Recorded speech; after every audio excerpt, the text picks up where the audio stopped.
Assalamualaikum warahmatullahi wabarakatuh. Ya, apa kabar anak-anak semua? Alhamdulillah kabar baik ya. Alhamdulillah. Langkah lebih baiknya, sebelum pembelajaran dimulai, kita berdoa terlebih dahulu ya. Ketua kelasnya di sini siapa? Oh iya, silahkan Andi pimpin doa teman-temannya ya, biar belajarnya kita berkah gitu ya. Silahkan Andi dipimpin dulu doanya. Semua. Mungkin Ibu akan mengabsen kalian dulu. Ya, kita absen dulu ya sebelum Ibu memperkenalkan diri. Absennya Konita. Konita hadir. Wilda. Ya, Wilda hadir. Fahman. Fahman yang mana? Oh, itu yang di belakang. Oh iya, hadir. Dimas Mulyana. Oh, itu yang di sampingnya Konita ya. Selanjutnya Irfan. Mungkin hadir semua ya anak-anak. Yang tidak hadir siapa? Mungkin Ibu lupa mengabsen. Oh, ini Emma hadir gak? Emma hadir gak? Oh, gak hadir. Kenapa Emma? Oh, sakit. Ya udah. Nanti Ibu minta surat sakitnya dari dokter ataupun klinik, puskesmas dan lain sebagainya ya, biar Ibu enak ngasih keterangannya gitu ya. Ibu udah mengabsen teman-teman, adik-adik semua. Mungkin saatnya Ibu perkenalan diri ya. Sebelumnya Ibu mau bertanya dulu, ini kan kelas 10 IPS 15 ya, Manfaat Pandeglang. Sebenarnya Ibu juga alumni dari sini, alhamdulillah. Bulan kemarin Ibu baru lulus dari wisuda di jurusan Sejarah Untirta. Alhamdulillah Ibu lulus tepat waktu. Sekarang Ibu akan mengabdi di sekolah Ibu yang dulu gitu kan. Nah, sekarang Ibu izin memperkenalkan dulu. Nama Ibu Emma, Ibu alamatnya di Cibariung. Nanti kalau adik-adik ada yang main lewat Cibariung, adik-adik boleh mampir ke rumah Ibu ya. Nah, di rumah Ibu juga ada banyak sawah dan juga pegunungan-pegunungan, jadi adik-adik nggak bakal bosen, dan di sana sangat dingin sekali ya.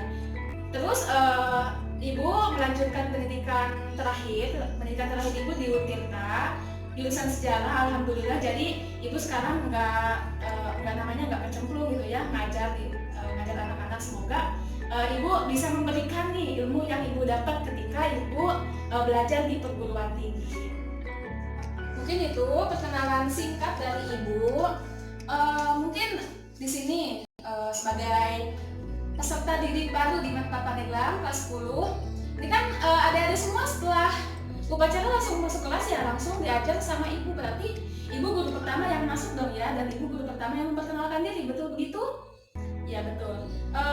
Nanti saya akan membuat grup kelas. Nanti ketua kelasnya menghimpun nomor-nomor adik-adik semua, biar nanti saya dimasukkan sama ketua kelasnya. Nanti kita berkomunikasi lewat grup itu aja. Ini nomor saya ya.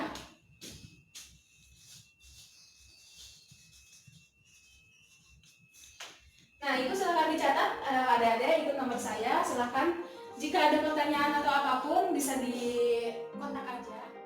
Setelah ini, oh iya, Ibu bawa laptop. Cuma laptop Ibu harus dicas terus. Kalau nggak dicas itu nggak bisa nyala. Tapi di sini ada proyektor nggak ya? Kok nggak ada ya? Adanya proyektor di kelas 12 aja ya? Yang Ibu dengar adanya di kelas 12 proyektornya, sama di aula. Ya, udah nggak apa-apa. Oh iya, mungkin ketua kelasnya bisa langsung bikin grup aja dari sekarang. Nanti materinya saya kirim di grup. Nanti teman-teman bisa membuka. Saya di sini akan menggunakan metode pembelajarannya STAD ya. Mungkin adik-adik belum ada yang tahu ya, ketika di SMP kan belum belajar STAD itu seperti apa. Nanti Ibu akan menjelaskan sedikit. Di sini juga adik-adik kan baru masuk nih.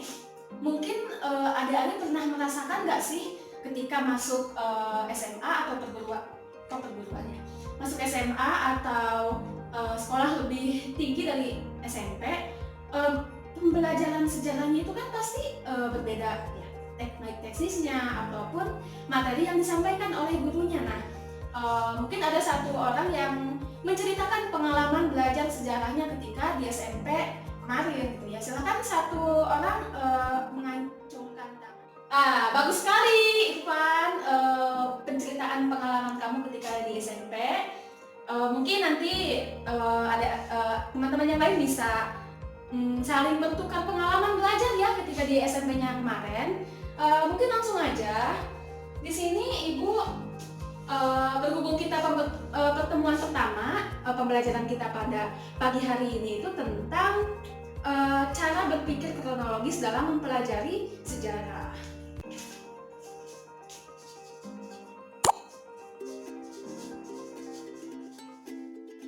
STAD atau Student Team Achievement Division adalah model pembelajaran kooperatif yang melibatkan siswa dalam proses belajar mengajar.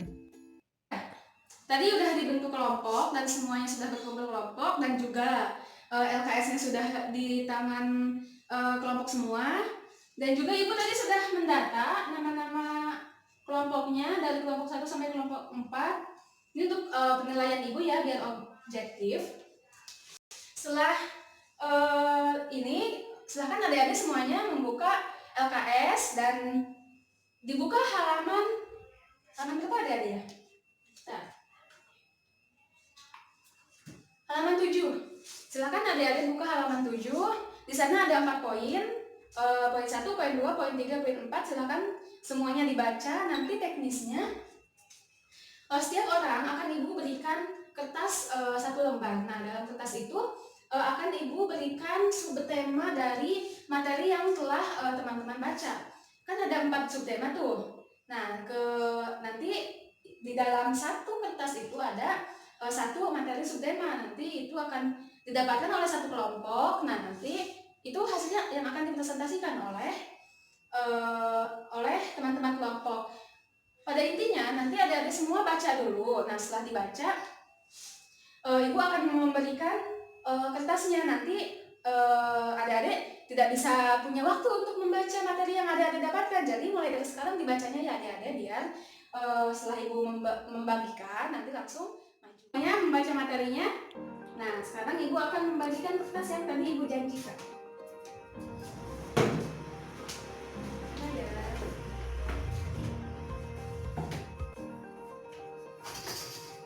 Ini. Di dalam sini ada 1 materi subtema yang akan adik-adik presentasikan. Nanti tinggal dibagi aja, 1 orangnya kena berapa per paragraf aja bagi-bagi, ataupun bisa menurut perwakilannya, 1 orang 1 kelompok 1 boleh. Yang penting nanti ada perwakilannya untuk maju ya. Ini untuk kelompok 1, ini untuk kelompok 2, kelompok 3 ini, kelompok 4 ini. Ya. Silakan dipelajari dulu. Dilihat dulu pertanyaannya apa, subtema yang adik-adik dapatkan apa. Nanti Ibu akan menyaksikan adik-adik semuanya mempresentasikan hasil dari diskusi adik-adik dari LKS itu. Kelompok semuanya udah presentasi. Semuanya sangat bagus presentasinya dan pemaparan materinya untuk pemula ya. Untuk kelas 1 itu sudah lumayan bagus bagi Ibu. Ketika Ibu dulu di bangku SMA, saat pertama kali presentasi, kaki Ibu gemeteran, tangan Ibu gini-gini. Jadi tadi alhamdulillah semuanya sudah menguasai panggung seperti itu ya. Mungkin beri tepuk tangan dulu untuk adik-adik semua. Nah, nih tiba waktunya sekarang. Silakan adik-adik buka HP-nya dan dicek di grup. Ibu sudah mengirimkan PowerPoint untuk penguatan materi tadi presentasi adik-adik. Langsung saja karena di sini tidak ada PowerPoint, mungkin penguatan dari Ibu itu dari tadi sudah dijelaskan ketika kelompok 1 berpresentasi bahwa pengertian kronologis secara asal usul kata berasal dari bahasa Yunani, yaitu kronos dan logos. Kronos artinya waktu dan logos artinya ilmu. Jadi kronologis itu ilmu yang mempelajari tentang waktu. Tadi sudah dijelaskan oleh Dimas mengenai perbandingan kedua perbedaan gambar 1 dan 2 Ibu perjelas lagi. Gambar 1 itu di sini mengenai pembacaan naskah proklamasi. Nah, pembacaan naskah proklamasi kan masuk kategori kronologis. Kenapa begitu? Karena dalam tatanan ataupun urutan waktunya itu hanya memakan 1, 2, dan sampai seminggu harinya itu. Kemudian untuk gambar kedua itu, gambar pertama itu kan selain harinya berdekatan, jangka waktunya berdekatan, itu juga karena peristiwanya itu ketika adanya perdebatan antara golongan tua dan golongan muda, ketika Soekarno-Hatta diculik ke Rengas Dengklok, di sana kan ada konflik antara golongan tua dan golongan muda. Nah, setelah berbincang dan ketika malam harinya itu pada tanggal 16 itu dilaksanakan perumusan naskah proklamasi di rumah Laksamana Maeda. Nanti juga semester depan adik-adik semua akan kunjungan lapangan ke museum naskah perumusan naskah proklamasi atau Munasprok ya, letaknya di Jakarta dekat. Dan gambar kedua itu tentang transformasi manusia purba. Nah, transformasi manusia purba ini rentang waktunya cukup lama, bisa berabad-abad. Karena ini juga peristiwanya membutuhkan waktu yang sangat lama. Karena untuk transformasi ataupun pertumbuhan manusia begitu dibilang itu cukup lama. Dari awal penemuan manusia purba sampai saat ini itu sampai saat dari sebelum mengenal tulisan sampai mengenal teknologi hingga saat ini itu periodisasinya sangat panjang. Next. Penguatan pertama yang akan Ibu berikan yaitu mengenai konsep kronologis secara pengertiannya, yaitu ilmu yang mempelajari tentang peristiwa-peristiwa sejarah sesuai urutan waktu terjadinya dari awal hingga akhir. Sebab setiap peristiwa sejarah pastilah akan diurutkan sesuai waktu terjadinya secara berkesinambungan. Manfaat konsep kronologis yaitu kita dapat dengan mudah memahami dan mengetahui makna serta manfaat sebuah peristiwa bersejarah.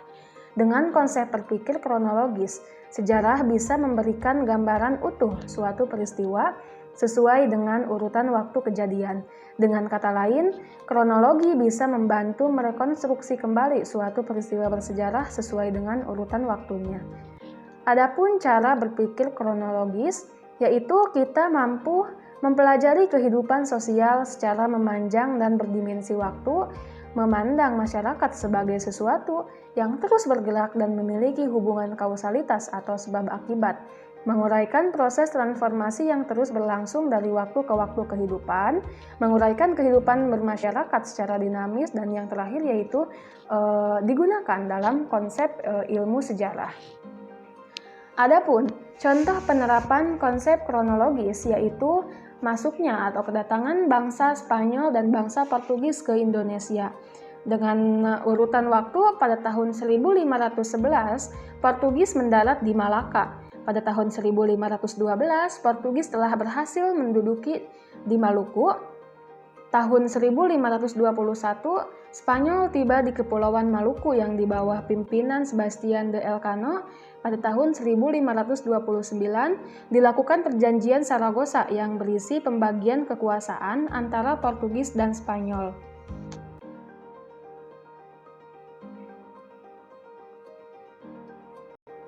Ibu memberikan tugas portofolio untuk adik-adik semua.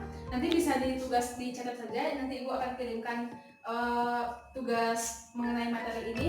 Ibu soalnya hanya 2 saja. Itu yang pertama tadi mencari tahu perjanjian Saragossa, dan yang kedua itu ketika adik-adik nanti menjadi sejarawan, apa yang akan adik-adik lakukan dalam memahami peristiwa sejarah dengan menggunakan konsep berpikir kronologis. Nah, untuk selanjutnya mungkin Ibu akan langsung kesimpulan karena waktu sudah mulai hampir habis. Kesimpulannya yaitu dengan cara berpikir kronologis kita mampu memahami dan memaknai peristiwa sejarah secara menyeluruh. Untuk pembelajaran kita, masa lalu itu penting sekali ya untuk pembelajaran, karena peristiwa itu tidak akan terjadi kalau tidak ada kesalahan dan lain sebagainya. Itu adik-adik bisa menyimpulkan sesuai apa yang ada dipahami dari Ibu hanya segitu ya.